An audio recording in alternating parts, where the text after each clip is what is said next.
Bon, je vous reprends comme on l'a vu, donc nouvelle vidéo hein, pour continuer sur les possibles causes de la panne.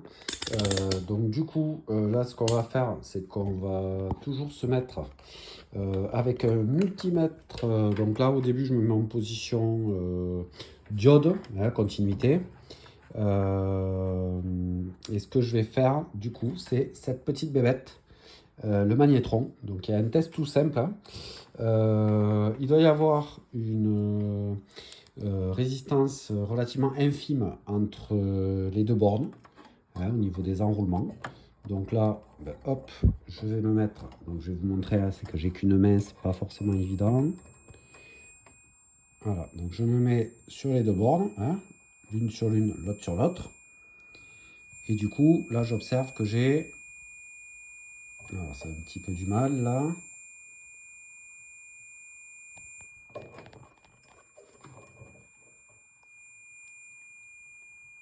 Alors, quand je viens de me brancher, hop. Bon, il y a une continuité, la continuité est normale.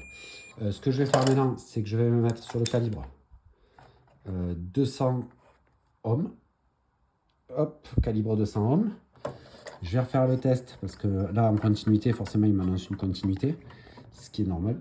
Mais là, maintenant, on va faire le test. Donc, sur le magnétron qui est... J'ai du mal à filmer. Donc, première borne, je vais me piquer sur la deuxième borne. Et là, je viens voir la valeur. Donc, on est en dessous du ohm. Donc, c'est parfait. Là, c'est une valeur tout à fait normale. Donc, pour l'enroulement, en tout cas, il ne semble pas y avoir de problème sur l'enroulement lui-même. Deuxième partie, on va tester chacune des bornes. Donc, le dessous par rapport à celle du dessous en premier. Il faut bien faire dans un sens.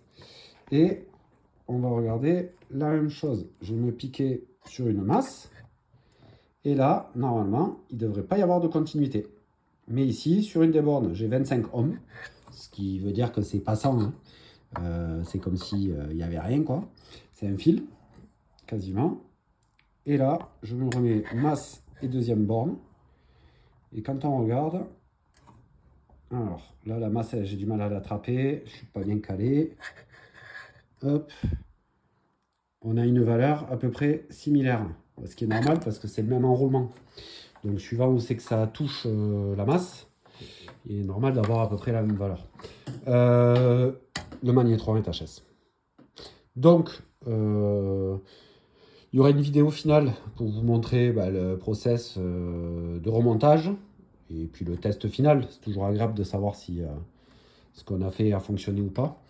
En termes de prix, ça dépend de l'âge du micro-ondes. Hein. Il y a des magnétrons qui valent plus cher que le micro-ondes. Là, c'est quand même un joli micro-ondes qui fait four micro-ondes. Il a pas mal de modes de cuisson. Il est relativement large à l'intérieur.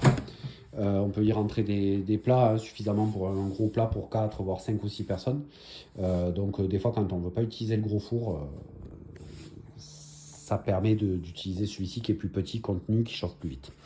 Voilà, donc écoutez, je commande les pièces et je vous reprends pour le remontage et le test final.